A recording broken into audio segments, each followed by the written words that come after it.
13th, day after the special election here in Birmingham, and coincidentally also the last day of classes for the Creative Scholars Homeschool Co-op, where I teach.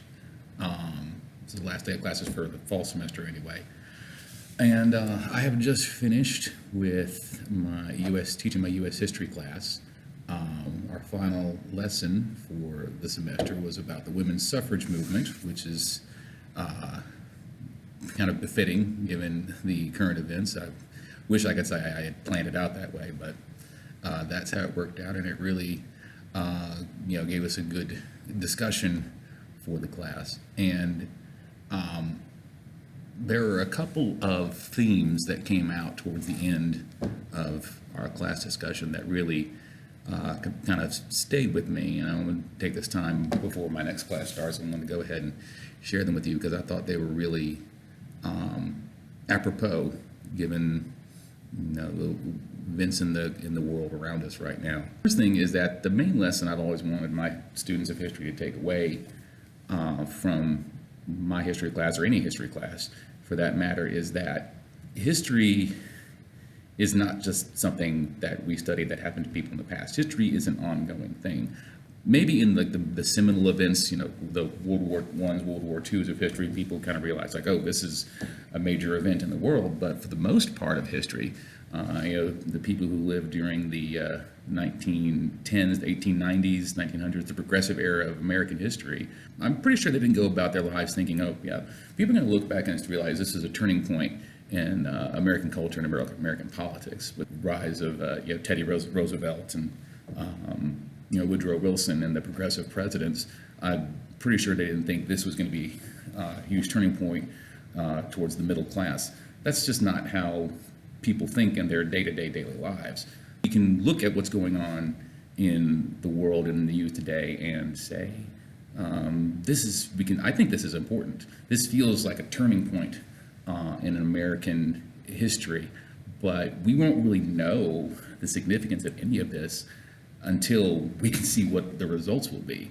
And that's the advantage of the hindsight of history, is we can see not only what happened, but then what followed. That can be tough for us right now, not knowing what's going to happen. Personally, I am super relieved that we were able to elect Doug Jones, the first Democrat to the Senate from Alabama in 25 years. I don't know how significant that is. I mean, there's every possibility that when he comes up for re-election in 2020, in just a couple of years, he's going to be replaced by hopefully a better Republican than Roy Moore. So this may be a whole bunch of sound and fury that amounts to nothing, or it could be, a turning point of some kind. The fact is, we don't know, but we just have to keep on, keeping on, which kind of leads to the second thing.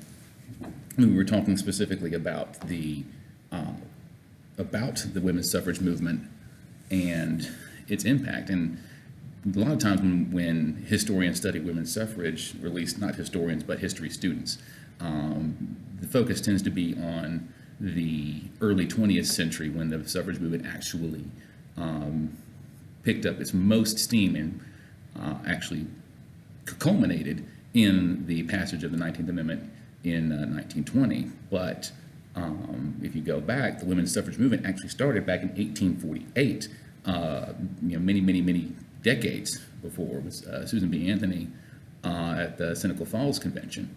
And it's interesting, these women's suffragists were also pro-abolitionists, and they had this idea during the Civil War and after, or before, that, and it is kind of an elitist idea, but it was their thought process that surely, if they could win the right to vote for the slaves, for black people, surely it would logically follow that they would also grant the right to white women. Of course they would.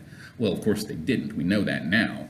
But it seemed sure to them at the time that once the one domino failed, it would bring the whole thing, toppling down. And Obviously, that's not how it worked. There is a sense I have come to realize from the generations younger than mine. I'm a Gen Xer, but definitely the millennials and the younger generations. There is a sense that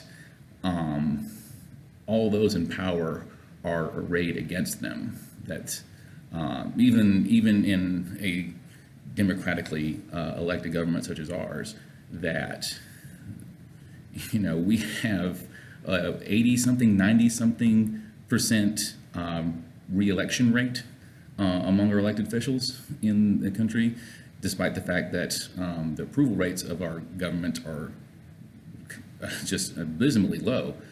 There's this sense that those in power will do anything to hold on to it, that they are more interested in the power than in the governance. The sense I am feeling among the younger generations, millennials and such. And I'm not sure they're wrong. I mean, one of the lessons we can take from that early years of the women's suffrage movement is just because they were able to win one battle for progressivism, for the rights of people, won the rights for blacks to be free and to vote, that didn't automatically mean it was going to get rights to women or to anybody else. They had to fight for every right, every liberty had to be pulled from the grasp of the patriarchy, if you will.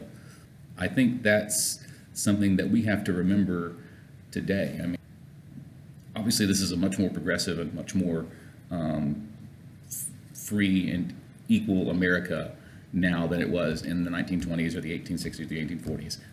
It's not perfect, not even close. Maybe never will be. I mean, perfection is a goal that one strives to but never really attains.